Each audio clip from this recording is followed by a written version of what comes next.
എന്താണ് പാൻക്രിയാറ്റിക് ക്യാൻസറിൻ്റെ ലക്ഷണങ്ങൾ?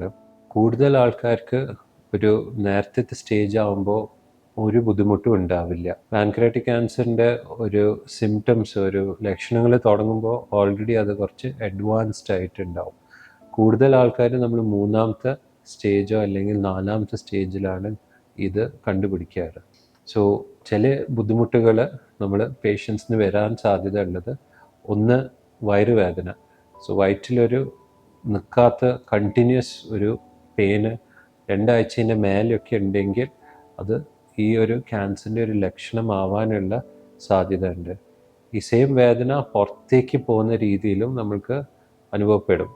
അത് കുറച്ച് സമയം ഇരിക്കുമ്പോൾ അല്ലെങ്കിൽ മുമ്പോട്ട് ഇരിക്കുമ്പോൾ ഈ വേദന കുറയാറുണ്ട്, പക്ഷേ ഇങ്ങനെ മലന്ന് കിടക്കുമ്പോൾ വേദന കൂടാറുണ്ട്. ഇത് ഒരു പാൻക്രിയാറ്റിക് ക്യാൻസറിൻ്റെ ഒരു ലക്ഷണമാണ്.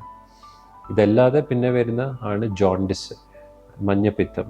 സോ പാൻക്രിയാസിൻ്റെ ഒരു ക്യാൻസറായിട്ട് ഒരു വീക്കം, അവിടെ മുഴ വരുമ്പോൾ നമ്മൾ മഞ്ഞ ക്യാരി ചെയ്യുന്ന അതിൻ്റെ ട്യൂബ് ബ്ലോക്കായിട്ട് മഞ്ഞപ്പിത്തം പേഷ്യൻസിന് വരാറുണ്ട്.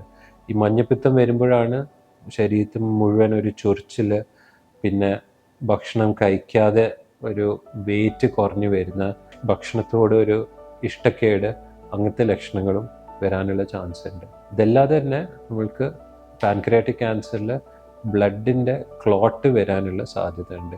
ബ്ലഡിൻ്റെ കൊഴുപ്പ് കൂടിയിട്ട് അത് കാലിൽ ചിലപ്പോൾ വീക്കം വന്നിട്ട് ബ്ലഡ് ക്ലോട്ട് കാലിൻ്റെ ഉള്ളിലോ അല്ലെങ്കിൽ കൈൻ്റെ ഉള്ളിലോ വയറ്റിൻ്റെ ഉള്ളിലോ, പിന്നെ സ്ട്രോക്കോ ഹാർട്ട് അറ്റാക്കോ അങ്ങനത്തെ ലക്ഷണങ്ങളും വരാനുള്ള ചാൻസസ് ഉണ്ട്. പിന്നെ കുറച്ച് ഡൈജഷൻ പ്രോബ്ലമാണ്. സോ ഫുഡ് കഴിച്ചിട്ട് ലൂസ് മോഷൻ വരിക, അല്ലെങ്കിൽ പ്രോപ്പറായിട്ട് ഡൈജസ്റ്റ് ആവാതെ ഭയങ്കര ഗ്യാസും പിന്നെ അസ്വസ്ഥതകൾ വരുന്ന അങ്ങനത്തെയും ലക്ഷണങ്ങൾ ഉണ്ടാവാൻ സാധ്യതയുണ്ട്. അപ്പോൾ ഈ ഒരു സിംറ്റംസ് ഇങ്ങനത്തെ വരുമ്പോൾ അപ്പോഴാണ് നമ്മൾ ഡോക്ടേഴ്സ് അടുത്ത കണ്ടുപിടിക്കാനുള്ള ടെസ്റ്റ്സ് പറയാറ്. സോ പാൻക്രിയാറ്റിക് ക്യാൻസറിൽ ആദ്യം നമ്മൾ യൂഷ്വലി ചെയ്യാറ് ഒരു അൾട്രാസൗണ്ടാണ്. അൾട്രാസൗണ്ടിൽ നമ്മൾ പാൻക്രിയാസിൻ്റെ ഉള്ളിൽ ഒരു മുഴയോ അങ്ങനത്തെ ഡൗട്ട് കാണുകയാണെങ്കിൽ പിന്നെ നമ്മൾ കൂടുതൽ ഡീറ്റെയിൽ ആയിട്ട് ഒരു CT സ്കാനിൽ ഈ ഒരു മുഴയിനെ കണ്ടുപിടിക്കാൻ പറ്റും. CT സ്കാൻ വഴിയാണ് നമ്മളുടെ അതിൻ്റെ വലിപ്പം എത്രമാത്രം ബാധിച്ചിട്ടുണ്ട്, സ്പ്രെഡ് ആയിട്ടുണ്ടോ, പിന്നെ ആ ഞരമ്പിനെ അത് പിടിച്ചിട്ടുണ്ടോ മനസ്സിലാക്കിയിട്ട് പിന്നെ ഫ്യൂച്ചറിൽ ചികിത്സാ രീതികൾ ആ റിസൾട്ട് അനുസരിച്ചിട്ടാണ് തീരുമാനങ്ങളാക്കുന്നത്. ഇതല്ലാതെ തന്നെ നമ്മൾ ഡോക്ടേഴ്സ് ഒരു PET സ്കാൻ പറയാറുണ്ട്. PET സ്കാൻ ഒരു ഫുൾ ബോഡി സ്കാനാണ്. ഇത് ക്യാൻസർ വേറെ എങ്ങോട്ടും സ്പ്രെഡ് ആയിട്ടുണ്ടോ മനസ്സിലാക്കാൻ വേണ്ടിയിട്ട്.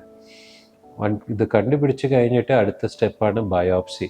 അപ്പോൾ ബയോപ്സി നമ്മൾ CT സ്കാൻ ചെയ്തിട്ട് സൂചി കൊണ്ട് പുറത്തുനിന്ന് ഇങ്ങനെ ഒരു സാമ്പിൾ ചെയ്യാൻ പറ്റും. അല്ലെങ്കിൽ ചില പേർക്ക് എൻഡോസ്കോപ്പി വഴി ട്യൂബ് വായ്ക്കൂടെ വെച്ചിട്ട് താഴെ എത്തിയിട്ട് അവിടുന്ന് ഒരു നീഡിൽ വെച്ചിട്ട് ഒരു ബയോപ്സി പാൻക്രിയാസിന് ചെയ്യാൻ പറ്റും. പിന്നെ വരുന്നതാണ് ബ്ലഡ് ടെസ്റ്റ്.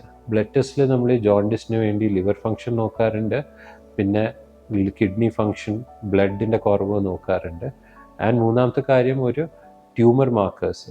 ട്യൂമർ മാർക്കർ പറഞ്ഞാൽ ഈ ഒരു പാൻക്രിയാറ്റിക് ക്യാൻസറിൽ ഒരു CA19.9 പറഞ്ഞിട്ട് ഒരു ട്യൂമർ മാർക്കർ ഉണ്ട് ബ്ലഡിൽ നോക്കാൻ പറ്റുന്ന. ഈ ഒരു ലെവൽ വളരെ ഹൈ ആണെങ്കിൽ, കൂടുതലായിട്ട് കാണിക്കുകയാണെങ്കിൽ ഇത് പാൻക്രിയാറ്റിക് ക്യാൻസർ ആവാനുള്ള നല്ല സാധ്യത ഉണ്ട്.